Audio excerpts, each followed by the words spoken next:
Hey, welcome back. It's the 5th of May, Cinco de Mayo. We are happy Monday. We are starting trials this week. We've got in Horry, we've got a plea trial judge. We got one for pleas, one for trials. Judge Nettles is here for the trials. Judge Carricker's here for the pleas. So in one courtroom, this morning the judge will be setting up to talk with everybody on this roster, this trial roster. And then in another courtroom, Judge Carricker will be handling jail pleas today, and then we'll go through probably about 50 defendants a day in that other courtroom. So this week, and in Georgetown, we've got Judge Culbertson, who's down there doing trials. We don't have near as much stuff in court in Georgetown, so what we try to do is trials one month and pleas the next month. This is a trial month. So a lot to talk about, but a lot of it's going to end up as pleas. This roster with the new Supreme Court involvement, you remember the whole saga of a few years ago. They took the trial roster away from the prosecutors, gave it to the clerk of court's office, and that lasted from COVID for about 2 years. Then the judges said that's clearly not working. That has led to a lot of backlogs. So what we're going to do is give it back to the solicitor's office with this caveat. We want you to let us know about 3 months in advance what the trials are going to look like.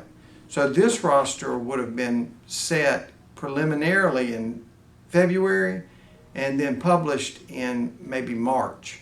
So here we are in May, and you know that gap between March and May is all April and part of March and just a little bit of May.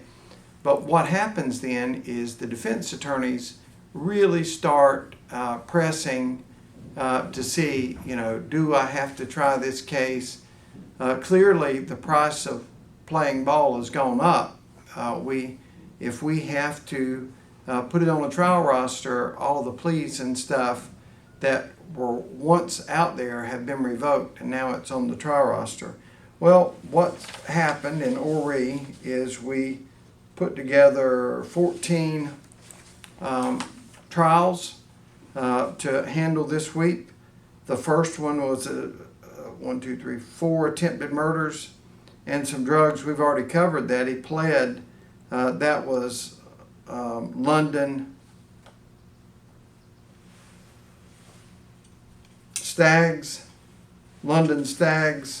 from a 2003 case.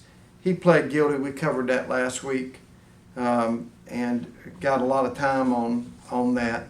From that point on, number 2 pled guilty, kidnapping. Number 3 was malicious injury to property. That pled guilty. Number 4 is a DUI, so that could go this morning. Number 5 pled guilty.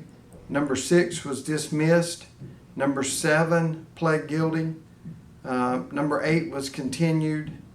Number 9 could go today, so 4 and 9 could go. That is unlawful neglect of a child. Number 10 was continued. That was a big drug case, and I'll have to check as to why that was continued. But basically everything, 12 was a plea, a bench warrant on 13, and 14 was a plea. So basically everything in there pled guilty after it got put on the trial roster, but before it got called to court this morning.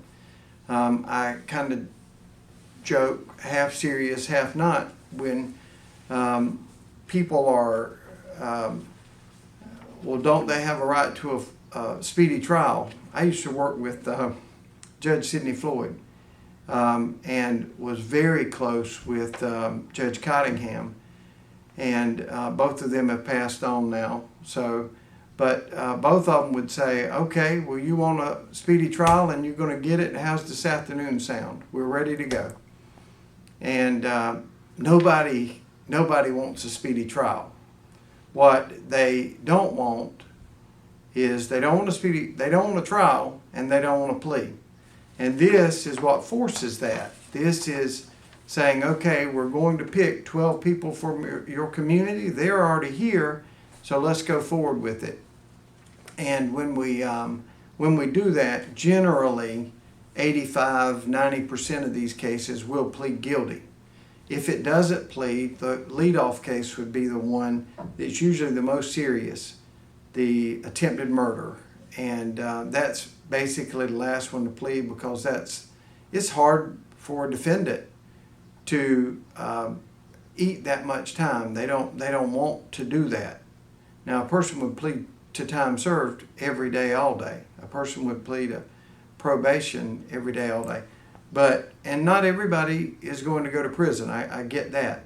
But these big cases, that's the reason that we have the early legal response. We are out there not because we get paid any extra to do it, but we're out there working with the police so that when the case comes up here, especially on the murders, those cases where there's a loss of life, we go to those cases so that we are able to provide all of those, the information about the legal loopholes. And we'll talk more about it next week, but maybe we talk about Miranda next week, Miranda warnings. But if a police officer violates that, then you fast forward a year and a half, 2 years, and the defense attorney, who's been paid a lot of money and has a lot of training, is going to come in there and say, okay, this statement doesn't come in because my guy didn't get Miranda warnings. These drugs get suppressed because a Fourth Amendment issue. Maybe the search warrant's not good. So that is why we are out there from the beginning trying to make these cases as good as we can make them. And we'll talk about that again next week. In Georgetown today, I told you Judge Culbertson was down there.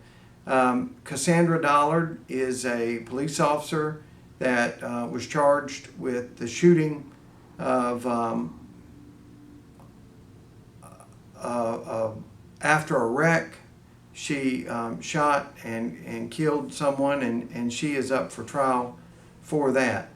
Basically an unjustified shooting. So that case has been continued yet again, and of course that got continued last week. But then we got to the number 2 case on that trial roster, which was the Bryant brothers, and they're charged with murder. And right before I got on here to do this, I got the word that the defense attorney is trying to get that case continued. And that's been continued 3 times. This is his 4th attempt. So I'm not just making it up when I tell you that they don't want a speedy trial. In fact, that only benefits us to do a speedy trial. Just as soon as we can get the ballistics back from SLED, the DNA, any of that stuff that we're getting back from SLED, memories are fresher at 18 months than it will be at 2 years. Memories are fresher after 1 year than it would be 18 months. So the quicker we can get into court, the better off we are. We're going to go down there and raise sand to make that case, that Bryant brother case, go, because if not, we've got to put it on another trial roster and prepare again. So there's a lot that goes into this. Part of this is that promise to always be very transparent. I want you to know about it. I don't necessarily say that you got to agree with everything. I don't agree with everything, so it would be terrible to tell you to agree with it. I don't like a lot of it either. I don't like all these continuances. But at the same time, you need to be able to see as it goes through. And that's why we try to do this little video to make you aware it's your court system. So we try to make you aware of all of that and keep you in the loop. I hope you have a great week, and we will be back again Monday.